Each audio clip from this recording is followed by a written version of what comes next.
Gostaria de convidar os irmãos a abrir a Bíblia junto comigo em Mateus 15.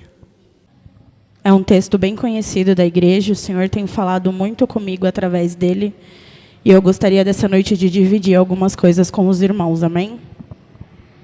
Eu vou ler a partir do versículo 21, que fala sobre a mulher cananeia.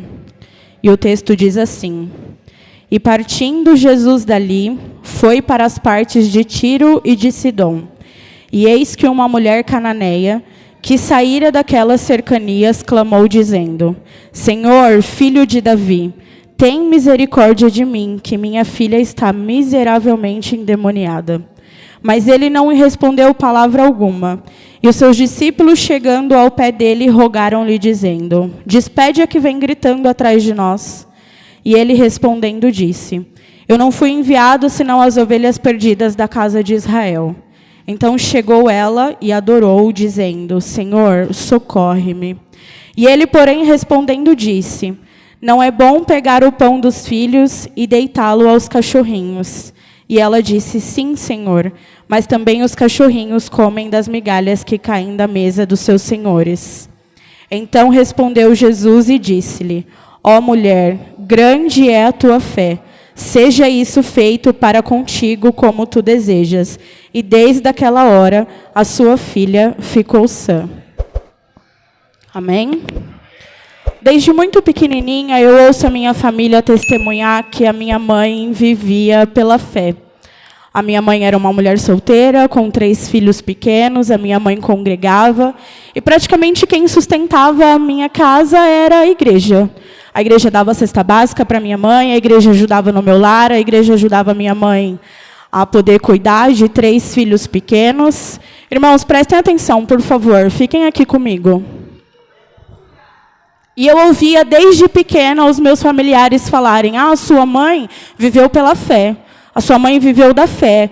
O tempo todo eu ouvi isso. Mas quando eu li essa palavra, eu aprendi um pouquinho mais sobre o que é caminhar pela fé. Porque quando eu leio essa passagem, por mais breve que ela seja, eu aprendo muito com ela. A passagem vem falando que essa mulher vinha atrás de Jesus porque ela precisava de um milagre. Ela buscava por alguém. Ela buscava pela cura da filha dela. E ela buscava aquilo com fervor, ela estava gritando pelo Senhor. E Jesus não estava falando nada para ela. O silêncio de Jesus não impediu que aquela mulher gritasse por socorro. Mais um pouquinho, a palavra vai falar para a gente, o texto fala para a gente que os discípulos falam assim: despede a que vem gritando atrás de nós. Nem os discípulos de Jesus deram crédito para aquela mulher. Nem os que seguiam a Jesus deram crédito para aquela mulher. Ela estava fazendo barulho, ela estava incomodando. Ó Senhor, despede a que vem gritando atrás de nós. Está fazendo arruaça, está fazendo barulho, está incomodando. Manda ela embora. E nem isso fez aquela mulher parar. Porque a passagem fala que ela chegou até Jesus.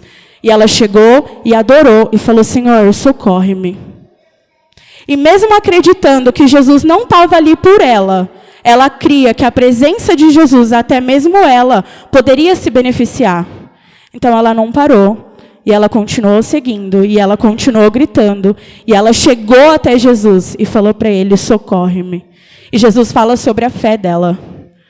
No final da passagem, Jesus fala para ela: mulher, grande é a tua fé. Foi a fé dela que moveu ela até ali, até os pés de Jesus, para que ela pudesse adorar Jesus. Se a gente voltar um pouquinho no livro de Mateus, eu vou pedir para os irmãos ficar com a Bíblia aberta junto comigo. Em Mateus 9. A partir do versículo 18, a gente tem a passagem da mulher do fluxo de sangue. Em Marcos 5 vai dar mais detalhes para a gente, mas nos 2 textos ele fala a mesma coisa. Ele fala sobre a fé daquela mulher. Em Mateus 9, no versículo 22, está escrito assim: E Jesus, voltando-se e vendo-a, disse: Tem ânimo, filha, a tua fé te salvou. E imediatamente a mulher ficou sã. Quando a gente lê em Marcos 5, a gente vê que essa mulher há 12 anos sofria daquela enfermidade. Há 12 anos ela já tinha buscado médicos e médicos, curas e curas, e nunca ela tinha conseguido ser curada. Mas ela ouviu falar de Jesus, e ela foi até ele. Mais uma vez, Jesus fala sobre fé. Sobre a fé que moveu, sobre a fé que levou, sobre a fé que fez ela andar até ali e buscar por Jesus.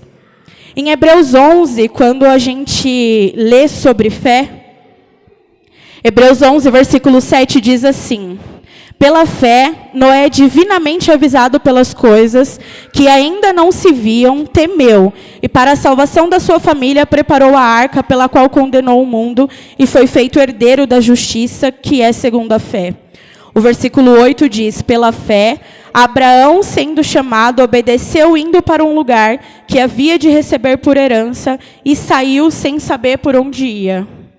Mais uma vez, eu quero frisar com vocês: fé que move, fé que age, fé que leva a gente a buscar, que leva a gente a agir. Fé que levou Noé a construir uma arca, fé que levou Abraão a abandonar a parentela, fé que levou a mulher do fluxo de sangue a procurar por Jesus, fé que levou a mulher cananeia a continuar caminhando e adorando ao Senhor e pedindo por socorro, mesmo que Jesus estivesse em silêncio, mesmo que os discípulos estivessem mandando ela embora.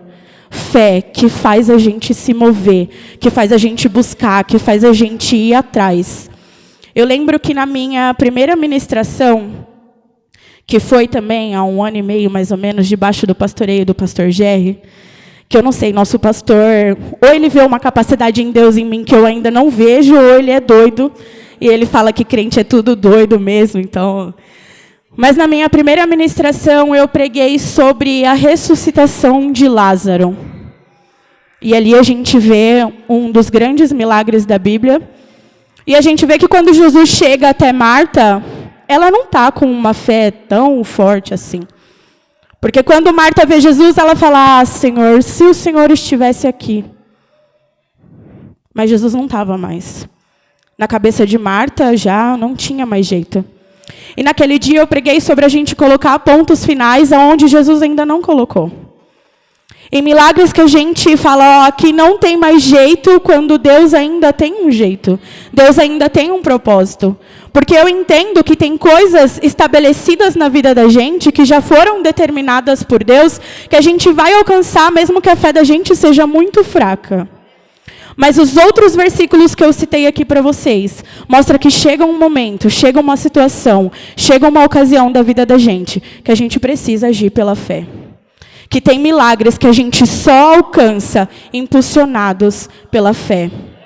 Tem milagres em Deus que a gente só alcança se a gente busca em meio ao silêncio, se a gente busca mesmo quando as vozes das pessoas estão sendo contrárias, se a gente busca mesmo sem ver o milagre lá na frente.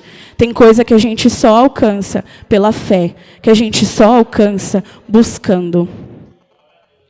Em Mateus 17, Jesus fala sobre a fé do tamanho do grão de mostarda.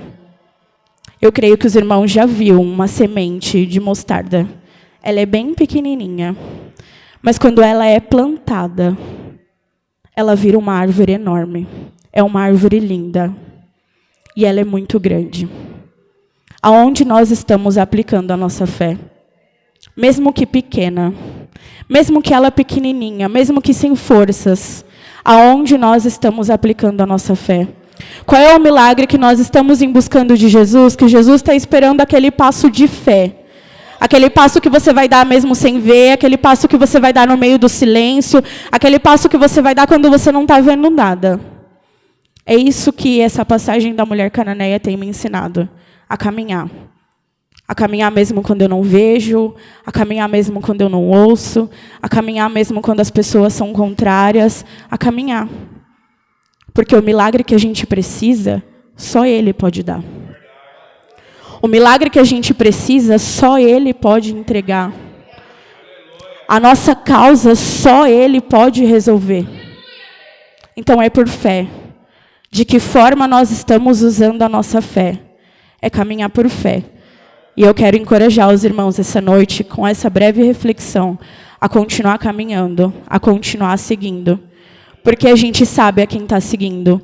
nós estamos seguindo a Jesus, nós estamos adorando a Jesus, nós estamos buscando por Jesus. E é Ele o detentor do milagre. Amém? Eu agradeço a minha oportunidade em nome de Jesus.